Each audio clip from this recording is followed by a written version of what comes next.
Ah, the sorcery that is the Liberal government, especially Mark Carney, political magic tricks and loads of BS on the daily. Canada is in trouble with Mark Carney, but let's start with this hot mic clip of Mark Carney talking about how his MPs, mean nothing to him, and they're just how he gets votes. Take a look. You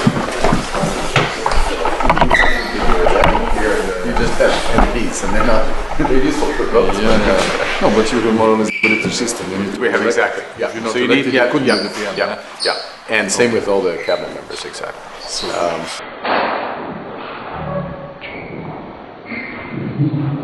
Well, if MPs are useless in Mark's world, you won't believe the reality behind Memorandums of Understanding and how truly useless they are. I'm sure you don't want us exposing this today, Mark, but they are really useless. Have you noticed that there's something strange about modern politics happening right now? Every week there seems to be some announcement about historic announcements, a new strategy put in place, a new framework of partnership between us and somewhere else, a new partnership in general, a new roadmap, a new task force set up, a new set of bureaucracy, a new Memorandum of Understanding. And every single announcement comes with the same promise made to each and every one of us, doesn't it? This changes everything. The whole world is about to change for you. Yet Canadians look around in their daily lives and we ask a very simple question of ourselves. If all of these historic announcements are happening, why doesn't it feel like anything is actually getting built? I mean, we look around and we see that housing remains completely scarce in this country. Major infrastructure projects take decades and barely get off the ground. Resource projects sit in regulatory limbo despite project offices that were developed to stop that. Our electricity grid needs major expansion, and despite endless press conferences, many Canadians increasingly feel as though this country has become trapped in a permanent cycle of announcements about future accomplishments instead of actual accomplishments. So today we're tapping into one of the biggest questions in modern Canadian politics, and I would argue even around the world right now. Have governments discovered that memorandums of understanding are the perfect political tool because they generate headlines immediately, like we're talking today, without necessarily requiring any results tomorrow? Let's tap into the truth. Welcome to Bakes on Things. Welcome back to Tap the Maple here on the Bakes on Things channel. Don't forget to like, and of course, thanks to our Liberal government and them ramming through the online harms bills, it's even more important now to subscribe to this channel than ever if you actually enjoy seeing this and these episodes come up in your timeline every single morning, because it seems that the new instructions to YouTube and to other platforms are to make sure that if you haven't subscribed, you don't get this suggested to you, even if you've watched before. So the way around that, of course, is to subscribe. Now, most Canadians hear the phrase Memorandum of Understanding and they assume a deal has been reached, that's it, it's finalized, everything is good to go. In many cases, that just simply isn't true. You see, an MOU is usually non-binding. It often contains no hard timelines whatsoever, and that, by the way, is done on purpose. There's no guaranteed funding, also done on purpose, no legal obligation to proceed with anything, no penalties if absolutely nothing actually transpires out of the MOU, and also, to be fair, that's not always a bad thing, because sometimes these are bad MOUs. Businesses use MOUs. Countries use MOUs. They're not uncommon. Organizations use them all the time. They can be useful first steps that allow parties to signal interest in continuing negotiations. That's how they're used in business. But politically, an MOU can also create the appearance that something significant has already happened, when in reality, the parties may have simply agreed to just keep talking. And that distinction really, really matters in today's political climate, because they're getting used more and more and more. Think about how politics looked decades ago. Did you ever hear about MOUs? Politicians announced claims after funding, and after funding was secured. They announced highways once approvals had largely been completed. They announced nuclear projects and facilities when governments had already committed to building them and had earmarked funding for them. But today, the sequence often looks very, very different, especially under the Mark Carney government. It starts with an announcement and a framework and maybe a strategy to go along with it. It starts with the need for more consultation with working groups, with memorandums of understanding themselves that kick off those working groups. Additional consultations still needed, folks. Updated frameworks will still be needed. Renewed commitments will still be needed. And then years pass. And years pass, and nothing actually gets built. But that future government has to deal with the consequences of that, not the one today. And increasingly, Canadians are asking this question: when did the announcements become the accomplishment? Because that's how it's treated now. Canadians don't live inside press releases. We live inside our homes. We live in the real world. We live on the streets. And in the real world, what we see are housing shortages, congested roads, soaring electricity demand, and declining productivity. Your groceries are at astronomical prices. You're standing in food bank lines. It has nothing to do with an MOU. That's the thing. The answer here is pretty simple. First, announcements are cheap. That's why they do it. It doesn't cost them anything to announce these things. Building a nuclear reactor costs billions of dollars. Building transmission infrastructure costs billions of dollars. Building pipelines, ports, and highways costs billions of dollars. So to announce that would cost billions of dollars. But announcing intentions costs absolutely nothing. Announcements generate immediate headlines too, so they get the immediate benefit from the headline without the commitment. And the press conference can happen today. The positive media coverage, that can happen today. This is great. The social media clips, well, those can happen today too. But whether the project ever materializes may not be known for years. And the best part is, for the Liberal government especially, no one may follow up on it.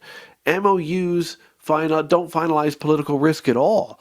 Binding commitments create the accountability, but non-binding agreements preserve flexibility for the government. If circumstances change, governments can simply move on. Oops, didn't like that MOU after all, so we're not going to do it. And that flexibility may be useful diplomatically, but politically it can also become a substitute for actually having to deliver results. But we're on to you, Liberals. We're really on to you now, and even some of your own people are starting to get on to you, including the CBC, ironically enough. The federal government says Canada could build up to 10 large nuclear plants. Employment in the nuclear sector could technically double. Canada could become a leading exporter. A modernized CANDU reactor design could be available by 2030. We saw all of this with Doug Ford yesterday. Well, those are massive ambitions, but guess what? It was once again all in an MOU, and many Canadians, myself included, would welcome a true nuclear renaissance in this country, a true energy superpower, reliable baseload electricity, high-paying jobs for our citizens, greater energy security. These are all very worthy goals, but Canadians should still ask some basic questions here when it's just an MOU. Why aren't we committing any funding? Where is that funding? Which reactors, Dougie, are actually proceeding? What approvals have already been secured for all of this? What timelines in this MOU are binding? See, this is the story of Mark Carney's MOUs and all others. Who is paying the more than $100 billion that this project demands? What regulatory reforms will ensure these projects are completed on time? None of these answers are ever included in MOUs, and without these answers to these questions, Canadians haven't really been given a construction plan at all. They've been given a vision document that something might happen with nuclear power. There's a huge, huge difference here. And even specific agreements can fail. Some people will say that not all MOUs fail. There's some that are very specific, and they're absolutely right. The more specific the MOU is, the more likely it is to be successful. But many of these often have critical points in them. Even agreements that are highly detailed and extremely specific can still collapse if political realities start to change. We've actually seen this repeatedly around the world, including recently. Geopolitical agreements between major powers that appeared solid one month have unraveled the very next month because interests changed, governments changed, or conflicts emerged, or strategic priorities shifted. That's because an MOU is not concrete. Donald Trump even said this himself when they asked if this was a final deal with Iran. He said, No, it's not. It's a memorandum of understanding. He literally came out and said that.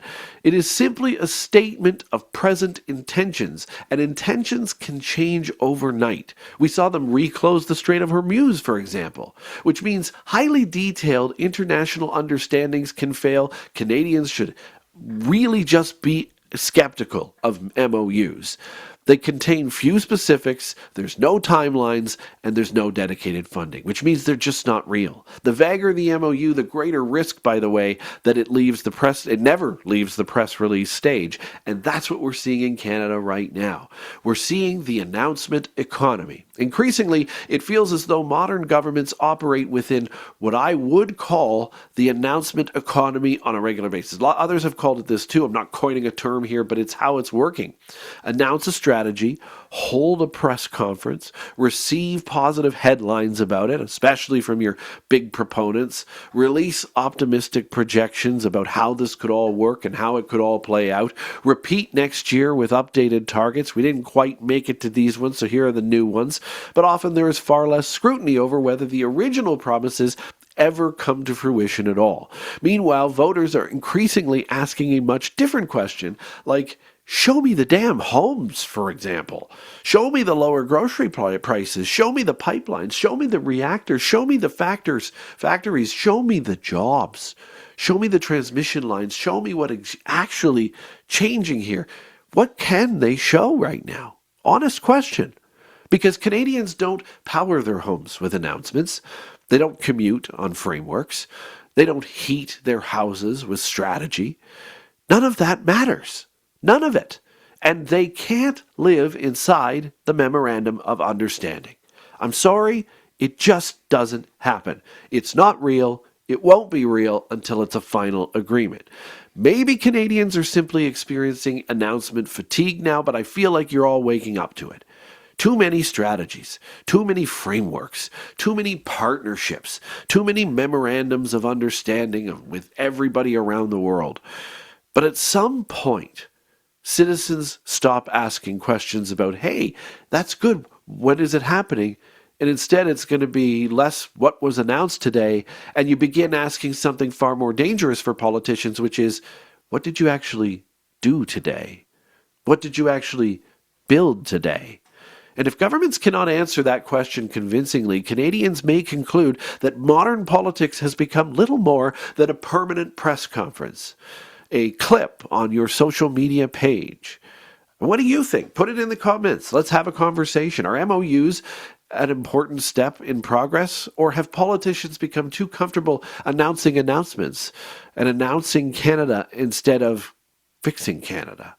Let me know what you think in the comments down below. That's how you tap into the truth. Don't forget to like, subscribe, join the conversation, as I said. We will be back tomorrow morning for your Wednesday morning edition of Tap the Maple here on the Bakes on Things channel. Don't forget, you can catch us on YouTube and on Spotify if you want to take us on your summertime walk on the go. We're on both platforms, so check us out there. And we will see you tomorrow morning at 6 a.m. Eastern Daylight Time. Have yourselves a great Tuesday, and I promise you that the commitment is to be back tomorrow. We're not releasing that as a memorandum of understanding. See you tomorrow.